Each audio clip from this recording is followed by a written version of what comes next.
ಪುರುಷರ ಈ 5 ಅಭ್ಯಾಸಗಳನ್ನು ಮಹಿಳೆಯರು ಇಷ್ಟಪಡುವುದಿಲ್ಲ. ಪುರುಷ ಮತ್ತು ಮಹಿಳೆಯ ನಡುವಿನ ಸಂಬಂಧವು ನಂಬಿಕೆ ಎಂಬ ಸೂಕ್ಷ್ಮ ದಾರದಿಂದ ಬಂಧಿಸಲ್ಪಟ್ಟಿದೆ. ನೀವು ಗಂಡ ಹೆಂಡತಿ ಅಥವಾ ಲಿವ್ ಇನ್ ಪಾಲುದಾರರಾಗಿದ್ದರೂ ಪರವಾಗಿಲ್ಲ, ನಂಬಿಕೆ ಇಲ್ಲದಿದ್ದರೆ ಸಂಬಂಧವು ದೀರ್ಘಕಾಲ ಉಳಿಯುವುದು ಕಷ್ಟ.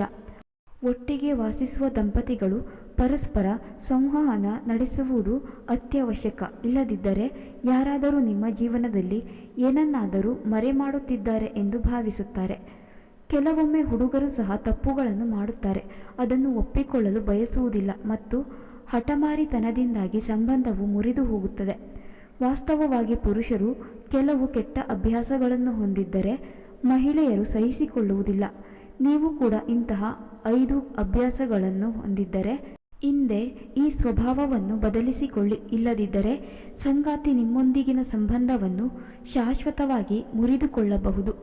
ಅನೇಕ ಪುರುಷರು ತಮ್ಮ ಸ್ತ್ರೀ ಸಂಗಾತಿಗೆ ಗದರಿಸುವ ಮೂಲಕ ಮಾತನಾಡುತ್ತಾರೆ ಮತ್ತು ಹೆಚ್ಚಿನ ಅರ್ಹತೆ ಮತ್ತು ಪ್ರತಿಷ್ಠೆಯನ್ನು ಪ್ರತಿಪಾದಿಸಲು ಪ್ರಾರಂಭಿಸುತ್ತಾರೆ. ಹುಡುಗಿಯರು ತಮಗೆ ಗೌರವ ನೀಡುವವರನ್ನು ಇಷ್ಟಪಡುತ್ತಾರೆ. ಅವಮಾನಿಸುವ ಪುರುಷರನ್ನು ಮಹಿಳೆಯರು ಇಷ್ಟಪಡುವುದಿಲ್ಲ.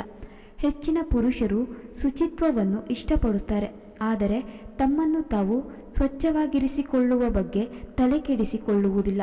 ಇದಕ್ಕೆ ವಿರುದ್ಧವಾಗಿ ಹೆಚ್ಚಿನ ಹುಡುಗಿಯರು ಕೊಳೆಯನ್ನು ಸಹಿಸುವುದಿಲ್ಲ ಮತ್ತು ಈ ಕಾರಣದಿಂದಾಗಿ ಅನೇಕ ಬಾರಿ ಜಗಳಗಳು ಸಂಭವಿಸಲು ಪ್ರಾರಂಭಿಸುತ್ತವೆ. ಅದರ ನಂತರ ಸಂಬಂಧ ಮುರಿದು ಬೀಳಲು ಕಾರಣವಾಗುತ್ತದೆ. ಕೆಲವು ಹುಡುಗರಿದ್ದಾರೆ, ಅವರು ಸಂಬಂಧದಲ್ಲಿ ಇದ್ದರೂ ಇತರ ಹುಡುಗಿಯರೊಂದಿಗೆ ಫ್ಲರ್ಟಿಂಗ್ ಮಾಡುವುದನ್ನು ನಿಲ್ಲಿಸುವುದಿಲ್ಲ. ಅಂತಹ ಪರಿಸ್ಥಿತಿಯಲ್ಲಿ ಸ್ತ್ರೀಯರು ತನ್ನ ಸಂಗಾತಿಯು ಸಂಬಂಧದ ಬಗ್ಗೆ ಗಂಭೀರವಾಗಿಲ್ಲ ಎಂದು ಭಾವಿಸುತ್ತಾರೆ. ಅದನ್ನು ಬಿಡುವುದು ಉತ್ತಮ. ಪುರುಷರ ಈ ಅಭ್ಯಾಸಗಳು ಮಹಿಳೆಯರನ್ನು ಅಸುರಕ್ಷಿತರನ್ನಾಗಿಸುತ್ತದೆ. ಕೆಲವು ಪುರುಷರು ತಮ್ಮ ಸ್ವಂತ ಆಯ್ಕೆಗಳ ಬಗ್ಗೆ ಬಹಳ ಜಾಗೃತರಾಗಿರುತ್ತಾರೆ, ಆದರೆ ತಮ್ಮ ಸಂಗಾತಿ ಇಷ್ಟಪಡುವ ಮತ್ತು ಇಷ್ಟಪಡದಿರುವ ಬಗ್ಗೆ ಕಾಳಜಿ ವಹಿಸುವುದಿಲ್ಲ. ಪುರುಷರ ಈ ಸ್ವಯಂ ಗೀಳು ಸಂಬಂಧಗಳ ವಿಘಟನೆಗೆ ಕಾರಣವಾಗುತ್ತದೆ ಎಂಬುದನ್ನು ನೆನಪಿಡಿ. ಪುರುಷರು ಪದೇ ಪದೇ ಸುಳ್ಳನ್ನು ಹೇಳುತ್ತಿದ್ದರೆ ಅವರ ಸಂಬಂಧ ಮುರಿಯುವುದು ಖಚಿತ. ಅಂತಹ ಪರಿಸ್ಥಿತಿಯಲ್ಲಿ ನೀವು ಸ್ತ್ರೀ ಸಂಗಾತಿಯ ನಂಬಿಕೆಯನ್ನು ಮುರಿದರೆ ನೀವು ಅವಳನ್ನು ಅನುಮಾನಿಸಿದಂತೆ. ಈ ಸಂಬಂಧದಲ್ಲಿ ಪಾರದರ್ಶಕವಾಗಿರಿ ಮತ್ತು ಪರಸ್ಪರ ಏನನ್ನು ಮುಚ್ಚಿಡಬೇಡಿ. ಇದೇ ರೀತಿಯ ಹೆಚ್ಚಿನ ವಿಡಿಯೋಸ್ಗಳಿಗಾಗಿ ಚಾನೆಲ್ ಸಬ್ಸ್ಕ್ರೈಬ್ ಮಾಡೋದನ್ನು ಖಂಡಿತ ಮರೆಯಬೇಡಿ.